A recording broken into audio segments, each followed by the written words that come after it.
हो गया? ठीक है। लास्ट टाइम पे मैंने आपको क्या बताया था? मैंने आपको बताया था एक समान चुंबकीय क्षेत्र में रुद्धि चालक की गति, ये बताया था। अब हम वैद्युत चुंबकीय प्रेरण के एक्चुअल जो एप्लीकेशंस हैं, ठीक है ना, उन पे शुरू करते हैं आर्टिकल को। और आज का जो आर्टिकल है आपके लिए वो है अन्योन्य प्रेरण। नाम सुना हुआ है कभी? अन्योन्य प्रेरण, mutual, MUT, mutual inductance.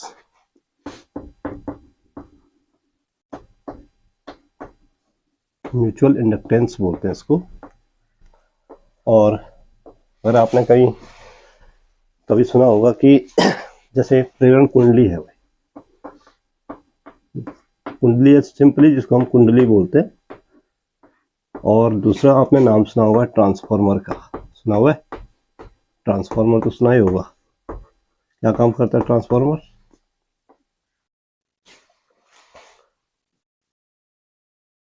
Electronics में इन दो चीज़ों का बहुत यूज है, ठीक है ना। ट्रांसफार्मर पे हम अलग से पूरे आर्टिकल लेंगे इसके बाद।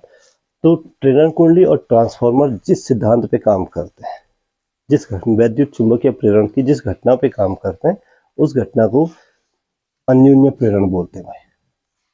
इस घटना को क्या बोलते हैं? अन्योन्य प्रेरण। यानी कि म्यूचुअल का मतलब आपसी होता है। हिंदी में अगर आप समझो, म्यूचुअल का मतलब होता है आपसी।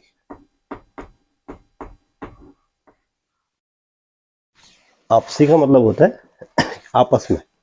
एक कुंडली दूसरी कुंडली में वैद्युत धारा या वैद्युत विभवांतर क्या करती है? प्रेरित करती है, ठीक है ना। वैद्युत विद्युत वाहक बल प्रेरित करती है। अब कैसे करती है? ये तो आपसी, अगर म्यूचुअल इंडक्टेंस को हम साधारण भाषा में समझे तो आपसी प्रेरण है। एक दूसरे को क्या करना है? प्रेरित करना है। तो अब एक दूसरे को प्रेरित करना है, एक दूसरे में जो है प्रेरित धारा उत्पन्न करनी है, या एक दूसरे में प्रेरित विद्युत वाहक बल उत्पन्न करना है। अब वो होता कैसे है? इस पूरी घटना को हम क्या बोलेंगे? पूरी घटना को हम बोलते हैं अन्योन्य प्रेरण। अब इसको हम ऐसे समझते हैं, देखो कि अगर सपोज करें दो कुंडलियां हैं भाई, हमारे पास कितनी कुंडलियां हैं? दो कुंडलियां हैं। एक कुंडली ये है और इसके नजदीक आपने दूसरी कुंडली रखी है, ये, ठीक है ना। पहली कुंडली में आपने क्या करना है? एक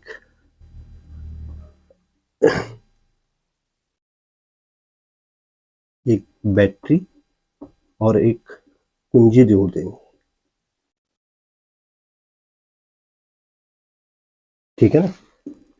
और दूसरी में भी आपने क्या करना है? दूसरी में आपने सिर्फ एक धारामापी जोड़ना है। और सिर्फ क्या जुड़ा है? दूसरे में धारामापी जुड़ा है, ठीक है ना। दो कुंडलियां। अब एक कुंडली में हम ये रेस्टोर बोलते हैं इसको, RH यानी कि धारा नियंत्रक। और ये बैटरी हो गई B, और ये कुंजी हो गई K। और इसमें सिर्फ क्या जुड़ा हुआ है? एक धारामापी जुड़ा हुआ है, गैल्वेनोमीटर जुड़ा हुआ है, ठीक है। अब क्या है कि सपोज के लिए जब हम ये कुंजी को बंद करते हैं और हमने कुंजी ऑन कर दी, ठीक है ना, तो इसमें एक धारा बहने लगेगी। धारा की डायरेक्शन देख लो आप लोग, और यहां से इस डायरेक्शन में एक धारा बहेगी, धन बैटरी के धन सिरे से ऋण सिरे की ओर, ठीक है ना। अब देखो होता क्या है कि जैसे ही हम इस कुंडली में धारा प्रवाहित करते हैं भाई, तो अचानक से आप देखोगे कि इसमें जो है एक विक्षेप उत्पन्न होता है। जैसे आप कुंडली को ऑफ करते हैं, या कुंजी जिसको आप बोलते हैं, ऑन करने पर या दबाने पर एक क्षणिक विक्षेप उत्पन्न होगा। आप देखोगे कि जैसे ही आपने इसमें धारा प्रवाहित की, ध्यान दो, बटन दबाया, ठीक है, वैसे इसमें एक धारा प्रवाहित हुई, ठीक। और वो जो विक्षेप हुआ, वो जो विक्षेप आप देखोगे, वो विक्षेप इस डायरेक्शन में होगा कि जो धारा उत्पन्न होगी इसमें वो इसके विपरीत होगी। यानी कि इसमें धारा इस डायरेक्शन में ऊपर की ओर, इसमें जो धारा उत्पन्न होगी वो इस डायरेक्शन में,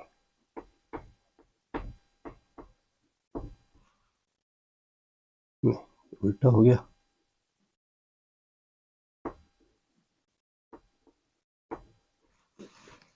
ठीक है, अब ये धारा उत्पन्न हुई और इसके विपरीत डायरेक्शन में उत्पन्न हुई। अब आप इसका नेक्स्ट प्रयोग देखो, हमने यही यही हमारे पास कुंडली है, कुंडली हमने चेंज नहीं की, पहली कुंडली ये है और दूसरी कुंडली भी हमारे पास वही है, वो भी हमने चेंज नहीं की भाई। इसमें भी हमने धारा मापी लिया, इसमें हमने फिर से वही धारा नियंत्रक, बैटरी और एक क्या लगाई, यहाँ पे एक कुंजी लगाई। ठीक है ना, अब ये धारा मापी, ये बैटरी, ये कुंजी और ये, अब जरा ध्यान से देखो क्या बोल रहा हूं। अब जैसे ही हम इसमें क्या करते हैं, इसमें धारा की दिशा क्या होगी भाई, ये हुई,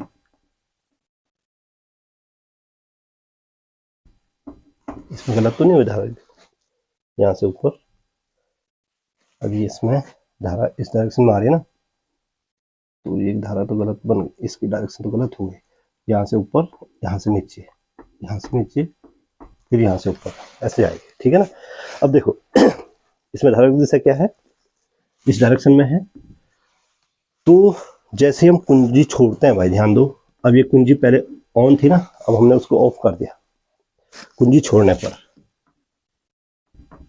कुंजी,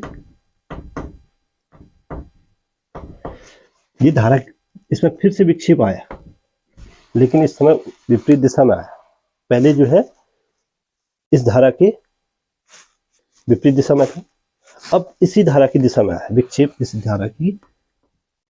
अब ये कैसे हुआ, क्यों हुआ, ये सारी चीजें अब आपको समझना।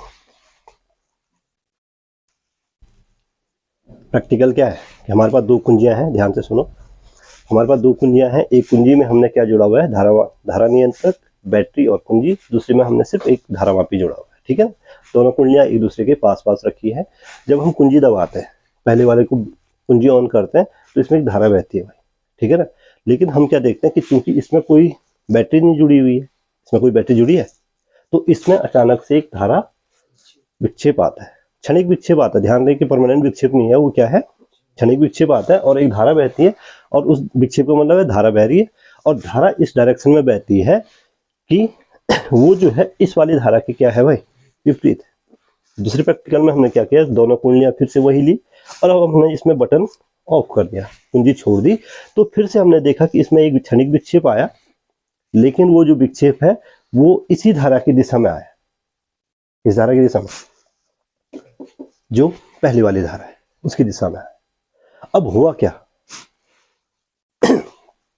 हुआ क्या कि ये विक्षेप कैसे आया और ये विक्षेप कैसे आया, इस घटना को ही हम म्यूचुअल इंडक्टेंस बोलते हैं। एक चीज और ध्यान रखना कि मैंने जो इसमें धारा की दिशा दिखा रखी है, इसमें धारा की दिशा दिखा रखी है ना, वो मैंने केवल सांकेतिक है, ये एक्चुअल में इसमें कोई धारा नहीं बहनी चाहिए, क्योंकि इसमें क्या है, इसमें कंफ्यूज होने की बात नहीं है। चलो मैं इसमें धारा की दिशा को क्या कर देता हूँ, इस धारा को, क्योंकि इसमें कोई धारा बहेगी नहीं, जब इसमें सेल ही नहीं जुड़ा हुआ है, कुंजी ऑफ है, तो कोई धारा, लेकिन वो धारा की दिशा मैंने सिर्फ इसलिए दिखाई थी ताकि आपको ये लगे कि जो ये पहले वाले दूसरे वाले में जो धारा बह रही है, पहले वाले में धारा की दिशा में ही बह रही है।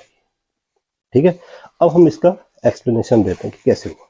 असल में क्या होता है कि आप जानते हैं कि जब किसी कुंडली में वैद्युत धारा प्रवाहित की जाती है, तो कुंडली के चारों ओर एक चुंबकीय क्षेत्र उत्पन्न हो जाता है, यानी कि चुंबकीय क्षेत्र उत्पन्न होने का मतलब क्या है, चुंबकीय क्षेत्र उत्पन्न होने का मतलब है कि उसमें फ्लक्स रेखाएं उत्पन्न हो जाती है।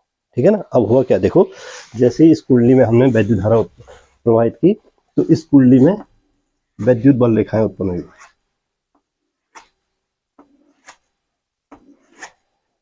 ये सॉरी वैद्युत बल रेखाएं नहीं बल्कि क्या, चुंबकीय बल रेखाएं। और इन चुंबकीय बल रेखाओं में से कुछ बल रेखाएं किससे गुजरी,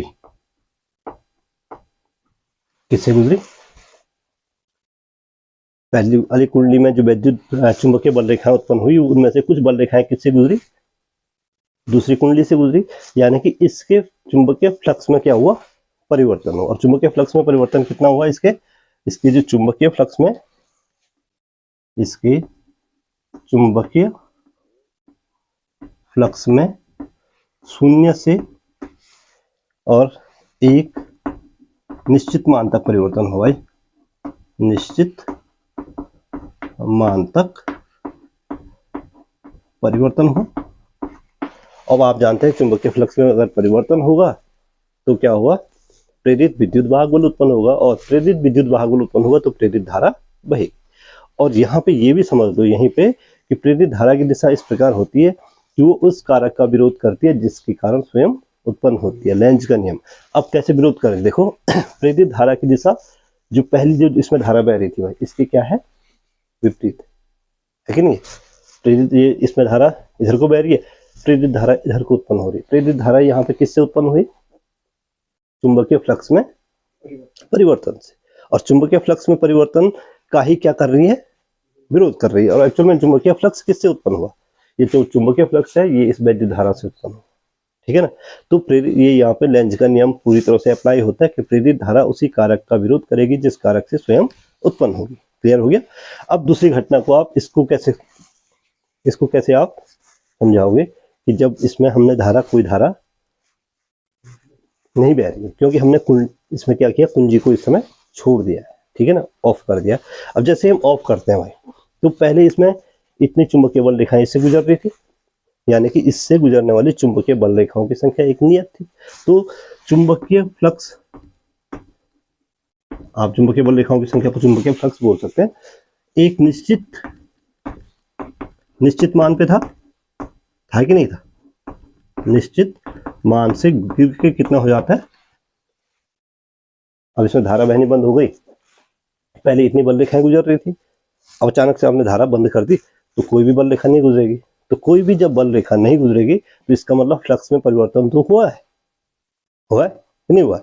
तो फिर से चुंबकीय फ्लक्स में परिवर्तन हुआ, वो हुआ एक निश्चित मान से 0 तक। सपोज के लिए यहाँ 5 बल रेखाएं गुजर रही हैं, ठीक है ना, और यहाँ इसमें जो चुंबकीय फ्लक्स में परिवर्तन है 0 से 5 रेखा तक का है। अब इसमें 5 रेखा से क्या है, सीधे 0 वापस परिवर्तन हुआ है चुंबकीय फ्लक्स में। और जब चुंबकीय फ्लक्स में परिवर्तन हुआ तो इसका मतलब है इसमें फिर से वापस प्रेरित विद्युत वाहक बल उत्पन्न होगा, क्योंकि बंद परिपथ के रूप में है, एक प्रेरित धारा बहेगी। और प्रेरित धारा की दिशा फिर से आप देखोगे कि प्रेरित धारा की दिशा इस प्रकार से होगी कि वो उस कारक का विरोध करेगी जिससे स्वयं उत्पन्न होती है। भाई किससे उत्पन्न हुई, चुंबकीय फ्लक्स में परिवर्तन से, फिर विरोध करेगी चुंबकीय फ्लक्स में परिवर्तन का। तो यानी कि जो प्रेरित धारा की दिशा होगी वो इस समय पहले वाली दिशा के ठीक क्या होगी, विपरीत होगी, ठीक है ना। और इनमें से पहली कुंडली को प्राथमिक कुंडली बोलते हैं, इसको प्राइमरी कॉइल पी बोलते हैं, और इसको सेकेंडरी कॉइल बोलते हैं। यानी ये है पी, इसको यहाँ पे लिख देता हूँ, और ये है S. P for primary, P का मतलब होता है प्राइमरी कॉइल यानी कि प्राथमिक कुंडली, और एस का मतलब होता है सेकेंडरी यानी कि द्वितीय कुंडली।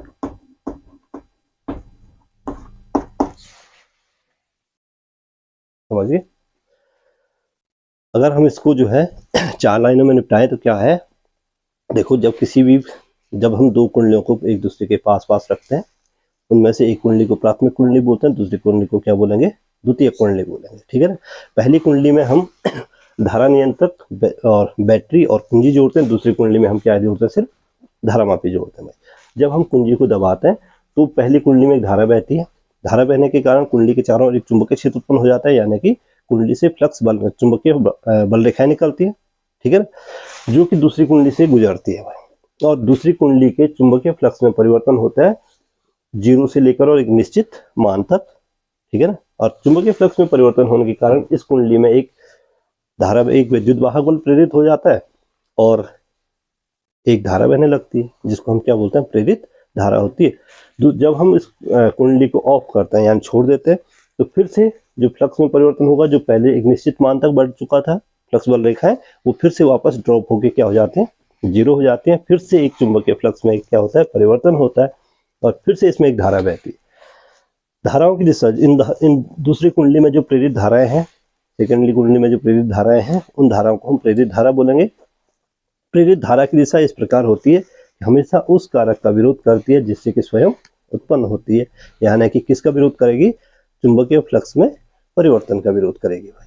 पहले वाले में जबकि धारा बढ़ रही थी, जबकि इसमें चुंबकीय फ्लक्स बढ़ रहा था, इसका चुंबकीय बल फ्लक्स जो है 0 से एक निश्चित मान तक बढ़ रहा था, तो ये इस धारा की क्या भाई, विपरीत बही। जबकि दूसरे वाले में जबकि इसमें कोई धारा नहीं बह रही थी, यानी कि चुंबकीय फ्लक्स में वापस जीरो हो रहा था, तो फिर से ये धारा उसी धारा की दिशा में बही जिस धारा जो प्राथमिक कुंडली में धारा थी। तो ये वैद्युत चुंबकीय प्रेरण, इस घटना को क्या बोलते हैं, एक कुंडली में धारा के मान में, देखो चुंबकीय प्रेरण का कैसे हो सकता है कि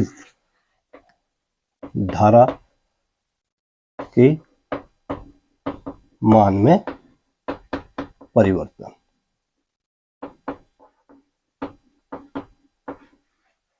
प्राथमिक कुंडली में है, प्राथमिक कुंडली में धारा के मान में परिवर्तन से द्वितीय कुंडली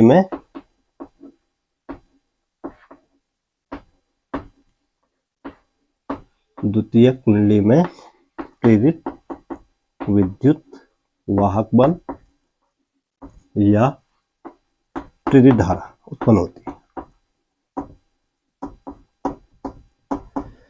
पहली कुंडली में धारा के मान में परिवर्तन करने से, ठीक है ना, दूसरी कुंडली में क्या होती है, प्रेरित विद्युत वाहक बल या प्रेरित धारा उत्पन्न होती है, जिसमें कि कोई इलेक्ट्रिक सोर्स नहीं लगा हुआ है, और इस घटना को बोलते हैं क्या, म्यूचुअल इंडक्टेंस।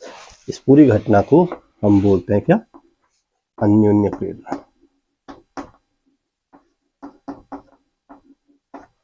आई बात समझ में कि नहीं आई, आ गई, ठीक है। तो काफी इंपॉर्टेंट आर्टिकल है भाई, ध्यान रखें। थ्योरी लिखवाने की जरूरत तो नहीं है, जो मैंने बोला वही इसकी थ्योरी, ठीक है ना। अब क्या होता है कि अगर सपोज करिए अन्योन्य प्रेरण पर क्रोड का प्रभाव, एक और आर्टिकल इस पे है, अन्योन्य प्रेरण पर क्रोड का प्रभाव। आपने कभी वो देखा हुआ है, ट्रांसफार्मर देखा हुआ है? अगर आपने ट्रांसफार्मर देखा होगा तो आपने देखा है कि उसके अंदर लोहे की पत्तियां होती हैं, और पत्तियों पे क्या लिपटा होता है, तांबे के तार लिपटे होते हैं, और तांबे के तार पे अगर आप ध्यान से देखोगे तो उस पर एक पॉलिश भी रहती है, ठीक है ना। वो पॉलिश क्या होता है, तांबे के विद्युत रोधी बनाने के लिए होता है, ताकि शॉर्ट सर्किट ना हो, ठीक।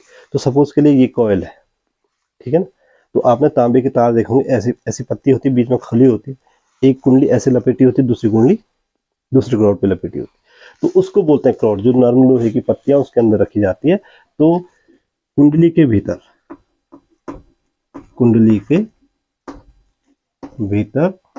नरम लोहे की क्रोड, नरम लोहे की क्रोड का मतलब होता है छोटी छोटी पत्तियां भाई, ठीक है ना। नरम लोहे की क्रोड रखने पर प्राथमिक कुंडली के भीतर नरम लोहे, या ध्यान से सुनो, प्राथमिक कुंडली के भीतर हम नरम लोहे की क्रोड रखें या द्वितीय कुंडली के भीतर नरम लोहे की क्रोड रखें, या दोनों कुंडलियों को एक ही क्रोड पे क्या करें, बांधें। नरम लोहे की क्रोड रखने का मतलब क्या है, दोनों कुंडलियों को हम एक ही क्रोड पे क्या कर सकते हैं, बांध सकते हैं। तो नरम लोहे की क्रोड रखने पर द्वितीय कुंडली में प्रेरित विद्युत वाहक बल बढ़ जाता है, प्रेरित विद्युत वाहक बल बढ़ता है भाई, ध्यान। कई बार एक नंबर का पूछा जाता है कि किसी भी ट्रांसफार्मर के भीतर या किसी भी कुंडली के भीतर नरम लोहे की क्रोड रखने का प्रभाव क्या है, तो उसका प्रभाव क्या है कि प्रेरित विद्युत वाहक बल क्या हो जाएगा, बढ़ जाएगा। आप ऐसा भी कह सकते हैं कि प्रेरित धारा का मान क्या हो जाता है, बढ़ जाता है, ठीक। तो ये नरम लोहे की क्रोड का प्रभाव है। और जो ध्यान रहे, ट्रांसफार्मर जो है वो इस पे निर्भर है भाई। ट्रांसफार्मर में क्या होता है, नरम लोहे की क्रोड होती है, और उसके ऊपर जो है क्या बांधी जाती है, कुंडलियां बांधी जाती हैं। तो ये बात समझ में आ गई, मिटाओ इसको। अगर ये समझ गए तो अब हमारे पास जो है इससे संबंधित कैलकुलेशन भी आएंगी निश्चित रूप से, ठीक है। और कैलकुलेशन क्या होंगी, कि अन्योन्य प्रेरण गुणांक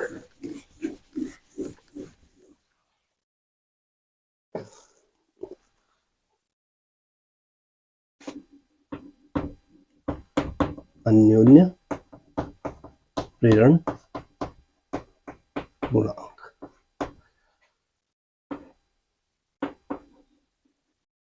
अन्योन्य प्रेरण गुणांक या इसको अन्योन्य प्रेरकत्व भी बोलते हैं।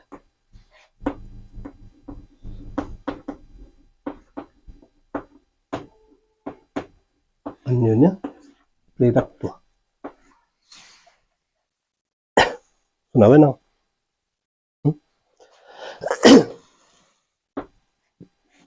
इसको हम लिख सकते हैं कोएफिशिएंट और म्यूचुअल इंडक्टेंस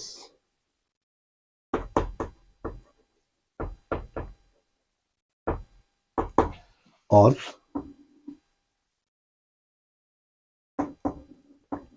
म्यूचुअल इंडक्टर,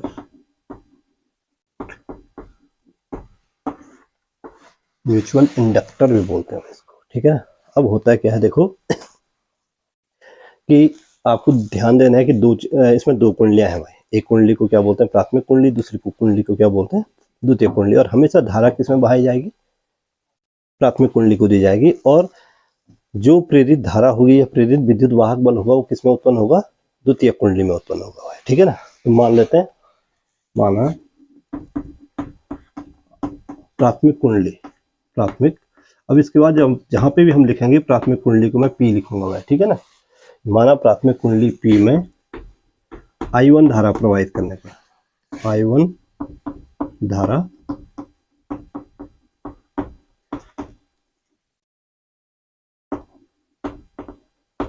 प्राथमिक कुंडली P में I1 हमने क्या धारा प्रवाहित, कितनी धारा प्रवाहित की, I1 धारा।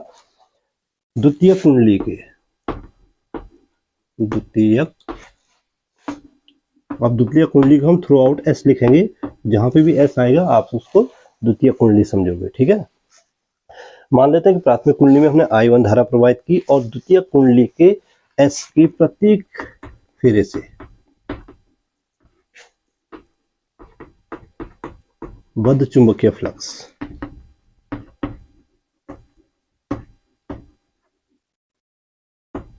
Φ2 है भाई।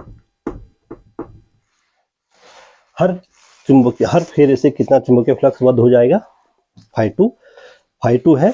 और अगर द्वितीय कुंडली में फेरों की संख्या N2 है, यदि द्वितीय कुंडली को S लिख देता हूं, द्वितीय कुंडली में फेरों की संख्या N2 है, तो प्रैक्टिकल ऑब्जर्वेशन है भाई, ध्यान दें क्या है, प्रैक्टिकल ऑब्जर्वेशन है। तो द्वितीय कुंडली में जो फ्लक्स ग्रंथिताओं की संख्या होती है वो प्राथमिक कुंडली में बहने वाली धारा के अनुक्रमानुपाती होती है।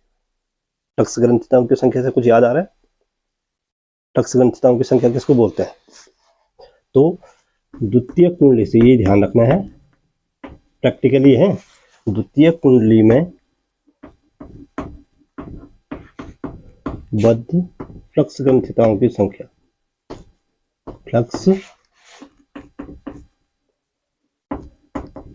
फ्लक्स लिंकेज बताया था, N5 बताया था भाई। द्वितीय कुंडली में बद्ध चुंबकीय फ्लक्स ग्रंथिताओं की संख्या क्या हो जाएगी, N2 Φ2 हो जाएगी। N2 Φ2 धारा I1 के अनुक्रमानुपाती होती है। धारा I1 क्या है, प्राथमिक कुंडली में धारा, ये ध्यान रखना है। द्वितीय कुंडली से बद्ध फ्लक्स ग्रंथिताओं की जो संख्या है वो प्राथमिक कुंडली में बहने वाली धारा के अनुक्रमानुपाती पाई जाती है, यानी कि आप कह सकते हैं N2 Φ2 is directly proportional to I1। N2 क्या है, द्वितीय कुंडली में फेरों की संख्या है, Φ2 क्या है, प्रत्येक फेरे से बद्ध चुंबकीय फ्लक्स है। तो N2 Φ2 को हम क्या बोलते हैं, फ्लक्स ग्रंथिताओं की संख्या हो गई। फ्लक्स ग्रंथिताओं की संख्या सीधे प्राथमिक कुंडली में बहने वाली धारा की क्या होगी, अनुक्रमानुपाती होगी, याद रहेगा। और यहां से आप जानते हैं जब अनुक्रमानुपाती का चिन्ह हटाते हैं तो एक कांस्टेंट इंट्रोड्यूस करते हैं, N2 Φ2 will be equal to N2 phi two will be equal to, यहाँ पे कांस्टेंट को हम m लिखते हैं भाई, और m का मतलब है म्यूचुअल से है, m का मतलब क्या है, म्यूचुअल इंडक्टर बोल सकते हैं आप, ये कोएफिशिएंट ऑफ म्यूचुअल इंडक्टेंस बोल सकते हैं। तो यहाँ से m बराबर हो जाएगा N2 फाई टू बटे I1। इसको समीकरण नंबर हम क्या बना देते हैं, फर्स्ट समीकरण नंबर, जहां m एक नियतांक है, आप चाहो तो लिखो, जहां m एक नियतांक है जिसे कुंडली का क्या बोलते हैं भाई, अन्योन्य प्रेरण गुणांक या अन्योन्य प्रेरकत्व बोलते हैं। m को क्या बोलते हैं, अन्योन्य प्रेरण गुणांक या अन्योन्य प्रेरकत्व बोलते हैं, ठीक है। अब देखो सपोज के लिए हम I1 का मान 1 रखें, I1 का मान कितना रखें, I1 का मान कितना हो, 1 रखें, तो m का मान कितना हो जाएगा, यदि I1 बराबर 1 एम्पियर हो तो m बराबर हो जाएगा N2 फाई टू। यहां से हम इसकी परिभाषा दे सकते हैं कि किसी भी कुंडली का या दो कुंडलियों के बीच जो अन्योन्य प्रेरण गुणांक है वो द्वितीय कुंडली से बद्ध चुंबकीय फ्लक्स ग्रंथिताओं की संख्या के बराबर होता है, जबकि पहली कुंडली में एकांक धारा प्रवाहित की जा रही है। परिभाषा लिख दोगे, क्या लिखोगे कि किन्हीं भी दो कुंडलियों के बीच जो म्यूचुअल इंडक्टर है या म्यूचुअल इंडक्टेंस कोएफिशिएंट है या अन्योन्य प्रेरण गुणांक है, द्वितीय कुंडली से बद्ध चुंबकीय फ्लक्स ग्रंथिताओं की संख्या के बराबर होता है, जबकि प्राथमिक कुंडली में एकांक धारा प्रवाहित की जा रही है। वही बात लिख लिया। तो ये है भाई क्या, किसका मान, m का मान, ठीक है। अब ये तो धारा के रूप में हो गया। अब देखो यदि द्वितीय कुंडली में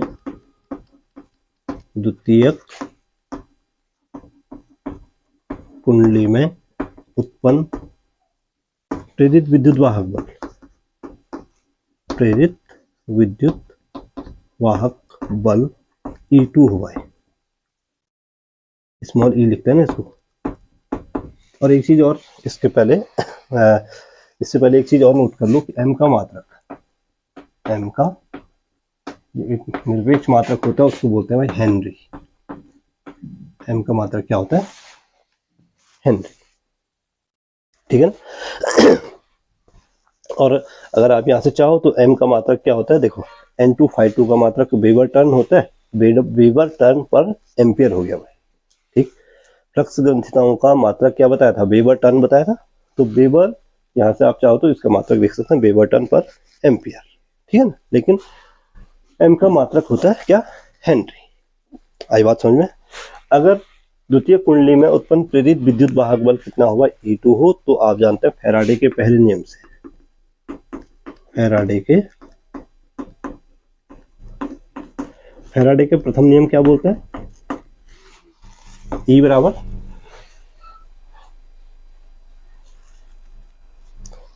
कैसे होगा, E equal to minus n delta phi बटे डेल्टा टी। तो यहाँ पे E की जगह पे क्या रखेंगे, E की जगह पे E2, ठीक है ना। n की जगह पे क्या रखेंगे, किसमें प्रेरित हो रहा है, द्वितीय कुंडली में, तो N2, और फाई की जगह क्या रखेंगे, फाई टू। तो E की जगह रखो E2, n की जगह रखो N2, फाई की जगह रखो फाई टू बटे डेल्टा टी, ठीक। अब देखो थोड़ा सा यहाँ पे समझो कि E2 बराबर हो जाएगा, E2 will be equal to minus, इसको ऐसे लिख सकते हैं, डेल्टा N2 फाई टू बटे डेल्टा टी, ऐसे लिखा था, तो E2 बराबर हो गया माइनस, देखो डेल्टा N2 फाई टू, समीकरण फर्स्ट से देखो, इस वाले समीकरण, N2 फाई टू का मान कितना हो जाएगा, MI1, तो इसको मैं लिख दूं MI1 बटे डेल्टा टी, कहां से, समीकरण फर्स्ट से। अब कैसे रखा इतना तो समझ ही जाओगे, ठीक है। N2 बराबर क्या जाओ Mi1 हो गया। अब ध्यान से देखो E2 बराबर हो गया भाई माइनस m तो बाहर ले लो डेल्टा I1 बटे डेल्टा टी। इसको ऐसे थोड़ा सा रीअरेंज कर लो, क्योंकि डेल्टा m तो अपने आप में कांस्टेंट है, उसमें डेल्टा लगाने का कोई मतलब नहीं है, ठीक है ना। उसमें परिवर्तन तो होगा नहीं, परिवर्तन होगा सिर्फ धारा में और समय में। तो डेल्टा में धारा के साथ दे दिया, ठीक है ना। और यहाँ से m बराबर आप कह सकते हैं m is finally minus E2 और बट्टे में आ जाएगा ये बट्टे डेल्टा I1 बट्टे डेल्टा टी। समीकरण नंबर क्या बना दो इसको, सेकंड। तो m के लिए जो दूसरा फॉर्मूला वो ये है भाई, ठीक है ना। E2 माइनस E2 बटे डेल्टा I1 बटे डेल्टा टी। और अगर हम क्या रखें कि डेल्टा I1 बटे डेल्टा टी का मान 1 रखें भाई, यदि डेल्टा I1 बटे डेल्टा टी यानी धारा परिवर्तन की दर बराबर 1 एम्पियर पर सेकेंड, ये क्या है, इसको बोलते हैं धारा में परिवर्तन की। यदि किसमें, पहली कुंडली में है, यदि प्राथमिक कुंडली में धारा में परिवर्तन की दर 1 एम्पियर पर सेकेंड हो या एकांक हो तो E2 बराबर कितना हो जाएगा, तो न्यूमेरिकली तो m बराबर क्या हो गया भाई E2। ऋण चिन्ह नहीं ले रहा हूं, सिर्फ क्या लिख रहा हूं आंकिक रूप से, क्योंकि वैसे भी m और E2 अलग अलग राशियां हैं, ठीक है ना। और m कभी भी E2 के बराबर, धारा कोई दो राशियां आपस में बराबर हो सकती हैं, सिर्फ न्यूमेरिकली बराबर हो सकते हैं। तो आंकिक रूप से ले रहा हूं, इसलिए हमने माइनस चिन्ह को क्या कर दिया है, छोड़ दिया है। अब यहां से m की फिर से परिभाषा निकल के आती है कि किन्हीं भी दो कुंडलियों के बीच जो अन्योन्य प्रेरण गुणांक है या अन्योन्य प्रेरकत्व है वो द्वितीय कुंडली में उत्पन्न विद्युत वाहक बल के बराबर होता है, जबकि प्राथमिक कुंडली में धारा परिवर्तन की दर क्या हो, 1 एम्पियर पर सेकेंड। तो ये परिभाषाएं कहीं से आती नहीं है, इनको आपको न तो रटना है, अगर आपके पास ये फॉर्मूले हैं और ये फॉर्मूले निकालने आपको आते हैं, ठीक है ना, तो ये परिभाषाएं यहीं से निकलती हैं, इन्हीं फॉर्मूलों से, ठीक है। रटने की जरूरत नहीं है, केवल समझ लो कि क्या हुआ, डेल्टा I1 बटे डेल्टा टी बराबर 1 एम्पियर पर सेकेंड रखा हमने, तो यहाँ पे 1 हो गया, E2 बटे 1 इक्वल टू E2, तो m बराबर कितना हो गया, E2 हो गया। सिर्फ आंकिक रूप से, एक्चुअल में नहीं होगा, एक्चुअल में दो अलग अलग राशियां हैं, दोनों का मात्रक अलग अलग है, दोनों आपस में बराबर नहीं हो सकते, सिर्फ उनका जो न्यूमेरिकल पार्ट है वो इक्वल हो सकता है। तो m बराबर E2 कब होगा, जबकि डेल्टा I1 बटे डेल्टा टी कितना होगा, 1 एम्पियर पर सेकेंड होगा। यहाँ से आपने m की परिभाषा निकाली और फिर से यहां से आप चाहो तो m का मात्रक क्या निकाल सकते हैं, देखो E2 का मात्रक क्या होगा, वोल्ट पर एम्पियर बटे सेकेंड। तो सेकेंड ऊपर जाएगा, चला जाएगा, एम्पियर नीचे आ जाएगा। तो इसको m का मात्रक वास्तव में तो हेनरी होगा, लेकिन इसको हम लिख सकते हैं वोल्ट बटे एम्पियर पर सेकेंड, या आप वोल्ट सेकेंड बटे एम्पियर भी लिख सकते हैं, वोल्ट सेकेंड पर एम्पियर, वोल्ट सेकेंड पर एम्पियर। और एक वोल्ट सेकेंड पर एम्पियर किसके बराबर हो जाएगा भाई, किसके बराबर हो जाएगा, हेनरी के बराबर हो जाएगा। तो ये अन्योन्य प्रेरण गुणांक है, और आप चाहो तो इसका विमा भी आप निकाल सकते हैं, निकालने की जरूरत है। अब तो इतनी सारी विमाएं निकाल चुके हैं कि आपको खुद ही निकालने चाहिए, नहीं निकाल लोगे, ठीक। तो इसका मात्रक याद रखना है, हेनरी है। अन्योन्य प्रेरण गुणांक क्या हुआ, आगे बात समझ। सबसे पहले अन्योन्य प्रेरण क्या हुआ, प्राथमिक कुंडली किसको बनाएंगे, द्वितीय किसको बनाएंगे, विक्षेप होगा द्वितीय कुंडली में क्यों होगा बिना किसी धारा प्रवाहित किए हुए, ये सारी चीजें मैं आपको बता चुका, ठीक है ना। और इसके बाद जो आर्टिकल होगी वो नेक्स्ट टाइम पे देखेंगे, ठीक है। आज के लिए बहुत है, तो आज की क्लास यहीं समाप्त करते हैं।